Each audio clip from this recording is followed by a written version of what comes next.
Dear students of class 10th, क्या date है आज शाबाश? 4 December 2021. Good. It is Saturday. It is Saturday.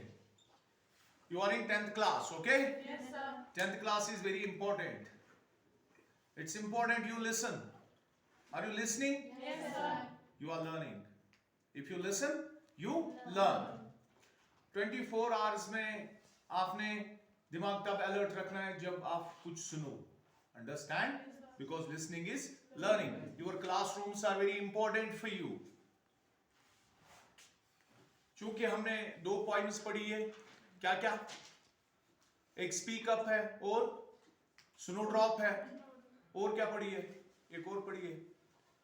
From a angle. हाँ From a angle. हाँ नहीं, वो स्टोरी है. Prose from the diary of a young girl, an excellent father, और फुटप्रिंट्स विदाउट फीट. तो पोइट्री जो है, पोइट्री मैंने आपको कहा, poetry is the overflow of powerful emotions. Poetry is the overflow of powerful. जब आपके पावरफुल इमोशंस का ओवरफ्लो हो जाता है, it's called as poetry. Poetry have different definitions. some say one thing, some say another thing. कुछ कहते हैं your emotions become your thoughts become your ideas become words, and these words become sound, and it's poetry. Understand? Yes. Some say it is divine revelation.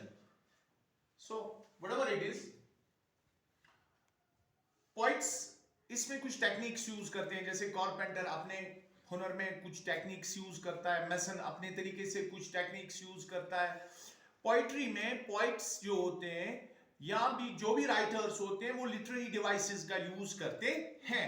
So what are literary devices? Literary devices are tools used by writers, used by poets, used by writers to express larger themes. कुछ बड़ी themes को वो express करते हैं, ideas को express करते हैं और मीनिंग्स को एक्सप्रेस करते हैं इन ए स्टोरी, एक स्टोरी में. अंडरस्टैंड? और इन ए पीस ऑफ राइटिंग, या जो कुछ भी वो लिखते हैं, चाहे वो ड्रामा लिखते हैं, नॉवल लिखते हैं, शॉर्ट स्टोरी लिखते हैं, कसीदा लिखते हैं, जो कुछ भी लिखते हैं, they use certain poetic tools. These poetic tools are called as literary devices. In literary devices में, so the tools used by poets to express bigger meanings, bigger themes. Sometimes दो चीजों को कंपेयर करते हैं ताकि आपके जहन में ज्यादा क्लैरिटी आ जाए. तो ये दो कॉमनली यूज्ड टूल्स है, सिमिली एंड मेटाफर. अगर मैं कहूं, जरा ये सेंटेंस पढ़ो, फिर से पढ़ो सब ऊंची आवाज में. तो पढ़ो. You were as brave as a lion. आपको किसके साथ कंपेयर किया गया है? मगर किसकी मदद से? As की मदद से. When two different objects are compared with the help of as या like, हम कहते हैं it's a simile. It's a simile. So what is a simile? It's a literary device. ये एक literary device है. Simile क्या होता है?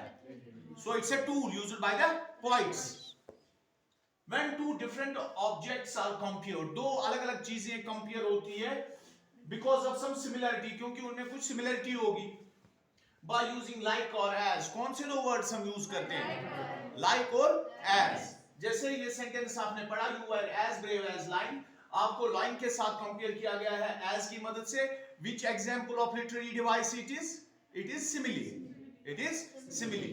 तो कौन सा literary device यहाँ पर शायर ने यूज किया है? Simile. ये पढ़ो. They fought like cats and dogs.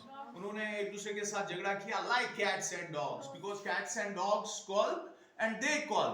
उनकी कॉल को किनकी कॉल के साथ कंपेयर किया गया है? Cats and dogs की. क्योंकि वो भी कॉल थी, वो भी कॉल थी. किसकी मदद से? Like की मदद से. So it is a literary device. It's simile. She is like a dewdrop. She is like a, वो शबनम के कतरे की तरह है. या he is like a lion. Understand? Yes, sir. कोई हार्ड होता है. He is like a rock. तो जब like से या as से हम दो चीजें अलग अलग कंपेयर करते हैं, तो इस लिटरेरी डिवाइस को क्या कहते हैं? सिमिली. कभी क्या होता है, 4-5 लाइनें दी जाती है पोइम्स की, आपको कहा जाता है कि आप इसमें से क्या ढूंढिए? Example of simile.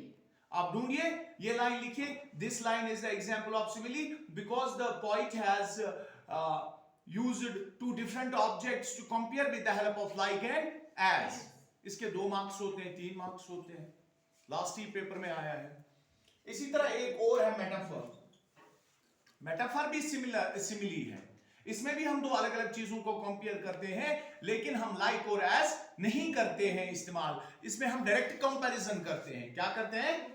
जैसे जरा ये सेंटेंस आप बेटा पढ़ो, she is a dew drop या ही इज अ रॉक। हम ये नहीं कहते हैं he is like a rock या she is like a dewdrop, she is a dewdrop, he is a rock, he is a rock, sun is a star। तो जब हम 2 नहीं, sun is a star इसमें नहीं आएगा, या she is a snake, she is a snake, वो snake है। हमने डायरेक्ट कंपेयर किया या इनडायरेक्ट? डायरेक्ट कंपैरिजन को मेटाफर कहते हैं, इनडायरेक्ट कंपैरिजन को सिमिली कहते हैं। हर जगह 2 अलग अलग चीजों को कंपेयर किया जाता है, उनकी इकोलॉजी। जरा इसको, it is a common poetic device. जो सिमिली भी है, ये भी पोएटिक डिवाइस है, लेकिन कॉमनली यूज होता है।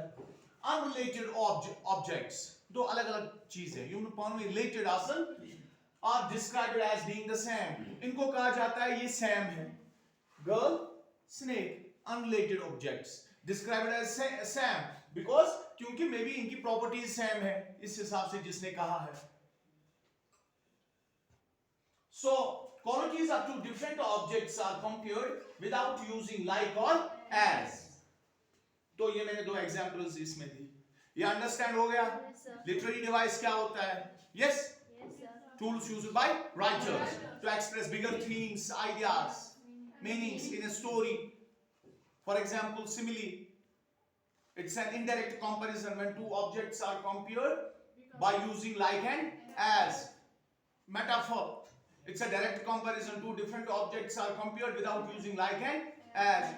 इसी तरह और भी लिटरेरी डिवाइसेस है, वो आगे जाकर हम कंटिन्यू करेंगे, अंडरस्टैंड? जैसे इमेजरी है, image, it's a poetic device. Sometimes you read a piece of writing, किसी ने नॉवल लिखी है, ड्रामा लिखा है, या शॉर्ट स्टोरी लिखी है, या पोएम लिखी है, इसमें आपके जहन में एक इमेजेस आती है। जैसे स्पीक अप में वो था, वो ओवन, तंदूर, जिसमें वो आग थी, भट्टी, और वो फ्लैम्स, आग। What are these? These are images। Mobile gallery में इमेज होते हैं ना, कुछ वर्ड्स पढ़कर आपके जहन में इमेज आ जाते हैं। जैसे हमने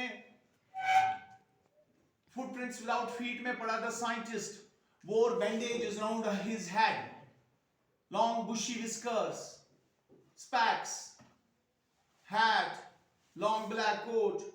You develop some image in your brain।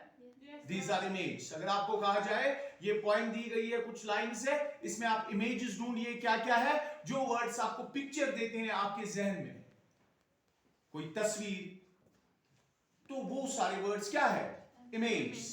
Image भी एक लिटरेरी डिवाइस है। इसको हम नेक्स्ट टाइम लिखेंगे। You maintain your notebook, you have a time table, notebooks, text, guides, references, everything, focus with 10th class, at least 95% marks। Will you? बोलो yes। Will you? Yes, sir. सारे मिलके बोलो Yes, sir. will you? Yes, sir. Thank you।